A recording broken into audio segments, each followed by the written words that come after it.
mengangkut aspek ada 3 aspek yang penting dalam struktur kurikulum kita di MI dan juga di tema utama. Jadi kalau untuk di kelas 6 sendiri, karena saya ngajar di kelas 6, yang saya gunakan itu aspek yang kita gunakan dalam belajar biasanya kita memakai karena keterbatasan tempat ya. Misalkan kalau di ini kan cuma lab, jadi kita gunakan untuk pendekatan lingkungan. Jadi yang pertama biasanya kita menggunakan lingkungan sekitar sebagai ganti lab yang belum kita punya. Terus kemudian yang kedua nanti ada pendukungnya ada buku penunjang. Karena buku penunjang juga terbatas, biasanya saya gunakan internet tapi sebagai tugas di rumah. Jadi anak-anak browsing sendiri di rumah, kemudian nanti pertemuan selanjutnya kita bahas yang didapat kemarin apa, kemudian saya baru negosiasi. Nah yang ketiga ini dari saya faktor yang pertama karena yang memodal kunci itu kan sebenarnya adalah guru informasi utamanya, kemudian nanti saya hanya memberikan kata kunci, anak-anak yang mencari sendiri. Jadi pembelajaran kita tidak berbasis pada kertas tapi lebih ke lapangan kalau saya. Nah untuk tema utama, kalau tema utama kebetulan karena saya kelas 6 dan yang sekarang yang saya yang saya tekankan di sini anak-anak ini kelas 5 dari kelas 6 itu kan masuk di masa remaja, peralihan dari anak-anak ke remaja. Tema utama yang saya ambil di sini ada satu, yaitu tentang pubertas. Ini selain saya memberikan materi ke anak-anak, itu juga saya memberikan istilahnya pengetahuan untuk dirinya sendiri, tidak anak sendiri, ketika dia baru mengalami masa-masa yang buruk yang sudah dialami. Misalkan kalau yang perempuan misalkan masa menstruasi, kemudian kalau yang laki-laki yang sudah balik itu kan peralihan. Anak-anak yang belum tahu di rumah belum tidak paham, itu nanti kita jelaskan dan anak antusias sekali.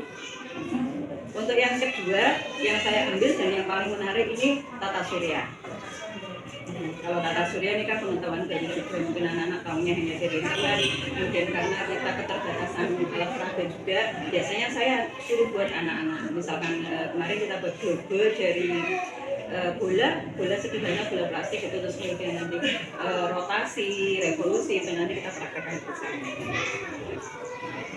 Nah, terus dari IPA ini dirancang agar relevan dengan ilmu pengetahuan itu selain pakai internet tadi itu apa lagi? Kalau apa ya, dia yang pertama dia internet.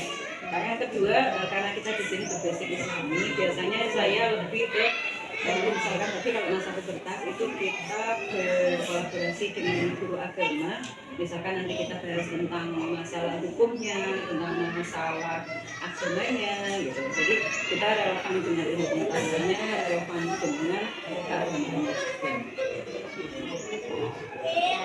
Jelasnya mempertimbangkan salah satu pertimbangan kognitif atau proses belajar siswa dalam menyusun materi IPA di kelas gitu. Kalau untuk perkembangan kognitifnya sendiri, anak-anak ini kan biasanya kalau saya lebih kognitif dan juga kognitif sih. Kalau dari anak-anak sendiri, misalkan kalau dari segi kognitifnya itu kita lebih ke di penelitian anak, kemudian ada yang buku-buku perpustakaan. Biasanya saya coba cari referensi sendiri, misalkan membuat clipping atau membuat artikel, itu terus kemudian nanti kita satukan atau kita kolaborasikan dengan buku yang diberikan oleh anak-anak. Lebihnya biasanya saya lebih anak-anak itu langsung ke lapangan, saya sukanya seperti itu. Jadi materi sedikit di kelas, kemudian nanti kita langsung cari ke lapangan. Ada saya yang dia paham seperti ini. Atau misalkan kalau untuk masa pubertas itu anak sharing, kemudian diskusi, misalkan yang dialami si A bagaimana, yang dialami si B bagaimana, terus cara menyampaikannya bagaimana. Kalau untuk ini pendekatan saya kalau pendekatan sainsnya ada, misalkan setiap materi kan tidak sama, misalkan komposisi atau proporsinya kan tidak sama. Misalkan kalau pendekatan sainsnya yang misalkan materi untuk yang tata surya tadi. Nah kalau tata surya kan itu sudah pasti ilmu sainsnya ada di situ. Jadi beberapa materi yang dari buku itu nanti kita kolaborasikan dengan yang ada di internet, misalkan sesuai apa tidak. Terus dengan anak membuat apa namanya bola dunia yang tadi, miniaturnya, itu kita tahu sendiri, oh ini ternyata revolusi itu gerakannya matahari itu mengelilingi bulan, mengelilingi matahari itu mengelilingi bumi itu mereka tahu sendiri. Jadi kan mereka belajar sains secara sederhana, tapi dia bisa membuktikan sendiri. Ini yang terakhir gitu ya. Ini untuk yang terakhir karena kan setiap sesuatu ada kelemahan dan juga kelebihan masing-masing.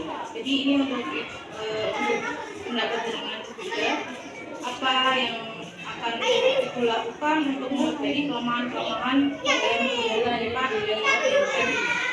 Kalau untuk kelemahannya banyak sebetulnya, karena memang kita ya tidak memungkiri kita berada di lingkungan sekolah. Jadi kelemahan itu banyak sekali karena sebagian besar siswa itu biasanya di sekolah dengan guru itu tidak didukung dengan orang tua atau fasilitas belajar yang memadai. Jadi otomatis misalkan materi yang didapat di sekolah itu tidak dilanjutkan dengan pembelajaran anak di rumah. Sehingga kadang misalkan pertemuan lagi itu saya tanya ada yang sudah lupa dan sebagainya. Untuk menyikapi itu biasanya saya menggunakan metode diskusi karena jadi materi yang sudah lampau yang kemarin sebelum saya masuk materi inti hari ini, materi yang kemarin itu saya bahas dulu. Ya, misalkan ketika ada anak yang tidak bisa, saya gunakan metode anak-anak belajar dengan gayanya.